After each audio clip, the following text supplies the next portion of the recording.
Professor, at isa po siyang tagasulat po ng sa Manila Times. At syempre po, yung susunod po na magsasalita sa atin, isa pong engineer galing po sa Marikina, si Engineer Ed, na kung saan ay kasama po siya sa sektor ng good governance.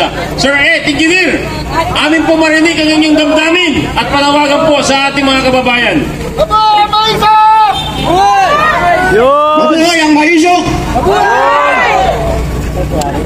Mamatay ang walang paninindigan!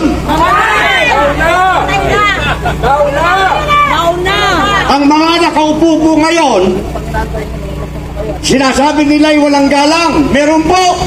Ang ginagalang lang po nila'y pera. Yung tao sa pera.